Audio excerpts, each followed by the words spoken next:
फिर दादी किसी ने पूछा है कि खास करके अभी ये इतने नेचुरल कैलामिटीज़ हो रहे हैं, कल रात को भी इतना बड़ा भूकंप आया है, कहते 2-3 हज़ार तो मर गए होंगे इंडोनेशिया में।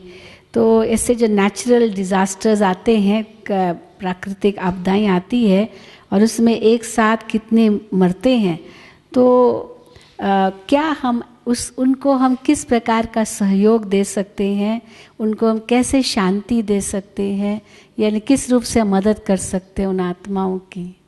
वो तो योग से ही कर सकते हैं। योग बल हमारा इतना होना चाहिए, क्योंकि हम कोई एक आत्मा को सामने रख कर के सकाश नहीं देते हैं।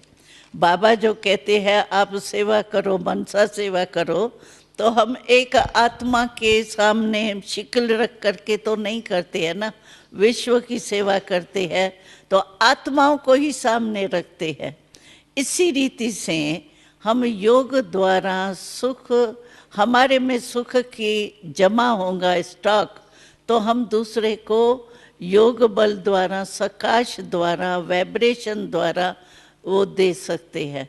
तो योग द्वारा ही, शुभ भावना, शुभ कामना द्वारा ही उन आत्माओं को, फेस हमारे को नहीं है लेकिन है तो हमारे भाई ना, हमारी बहनें ना, एक ही बाप के बच्चे हैं, उस ब्रदरहुड के रूप से हम अपने सकाश द्वारा शुभ भावना, शुभ कामना या शांति की शक्ति, सुख की शक्ति, प्रेम की, परमात्म प्रेम, उसकी शक्ति दे सकते। तो इसी के साथ प्रश्न है कि सूक्ष्म शरीर द्वारा हम कैसे सूक्ष्म सेवा कर सकते हैं?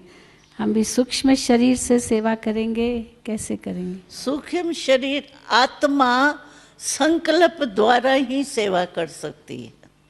सूक्ष्म शरीर तो यानी मैं फरिश्ता हूँ उस रूप से कर सकते हो, बाकी सूक्ष्म वतन का सूक्ष्म शरीर धारण करके मैं जा रही हूँ, ये तो टेम्पररी होगा।